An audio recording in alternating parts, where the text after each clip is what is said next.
আসসালামু আলাইকুম। ফার্নিচার শোরুমের পক্ষ থেকে নতুন একটি শর্ট ভিডিও নিয়ে চলে আসলাম। স্পেশাল একটি কর্নার সোফা দেখানোর জন্য, যেটা হচ্ছে যারা আর কি একটু কম প্রাইসের মধ্যে তারপর অল্প স্পেসের মধ্যে কর্নার সোফা বসাতে চান তারা কিন্তু এটা দেখতে পারেন। এটা হচ্ছে 2-to-1 সোফা, যেখানে বসবে সেখানে এই কর্নার সোফাটা বসবে। নর্মালি আমরা জানি যে কর্নার সোফাটা অনেক বড় স্পেস নেয়, বাট সেটার আদলে আমরা স্ট্যান্ডার্ড ওয়েতে আমরা কম্প্যাক্ট করে এই ছোট কর্নারটা তৈরি করেছি। জাস্ট হচ্ছে 2 সিট, 1 সিট এবং হচ্ছে 2 সিট, 5 সিট, আর ওইখানে একটা কর্নার বসানো।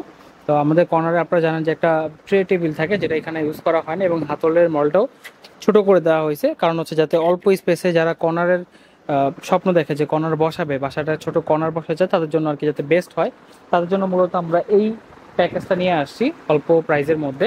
আপনারা চাইলে এটা অর্ডার করতে পারেন। এটার ভিতরে স্ট্রাকচার হচ্ছে ক্যারোসিন এবং গর্জন কাঠের, আর আউটসাইড হচ্ছে আমাদের ঝর্ণা কাপড় দেওয়া আছে, বাহিরের ফেব্রিক ইম্পোর্টেড। আর সিটে হচ্ছে সোয়েট ভেলভেট ফেব্রিক, আর পিলোগুলো হচ্ছে ফাইবারের। 5টা পিলো থাকবে, যেটা ছোট্ট কর্নার পিলো থাকবে। আপনারা চাইলে এটা অর্ডার করে নিতে পারেন অথবা শোরুমে এসে অর্ডার করতে পারেন। আমাদের শোরুমের লোকেশন হচ্ছে যমুনা ফিউচার পার্কের উত্তর পাশে, কুড়িল চৌরাস্তা, ক 56। এই লোকেশনে এসে দেখে অর্ডার করতে পারেন, প্লাস বাসে বসে অর্ডার করতে পারেন। আর একটা বিষয় হচ্ছে, এটা কিন্তু চিটাং সেগুন কাঠে করা, সম্পূর্ণ চিটাং সেগুন কাঠের।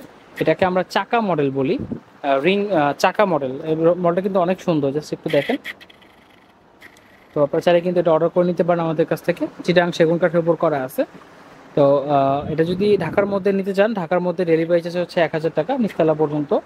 ঢাকার বাইরে কর্নার সোফার চার্জটা হচ্ছে আলোচনা সাপেক্ষে। সুন্দরবন কুরিয়ারের মাধ্যমে নিতে পারবেন অথবা পিকআপের মাধ্যমে হোম ডেলিভারি নিতে পারবেন। তারপর চাইলে অর্ডার করতে পারেন আমাদের শোরুমে এসে, অথবা অনলাইনে চাইলে ভিডিও কলে প্রোডাক্ট দেখে অর্ডার করতে পারবেন। তো আজকের মতো এখানে শেষ করবো। সবাই ভালো থাকবেন, সুস্থ থাকবেন, আল্লাহ হাফেজ।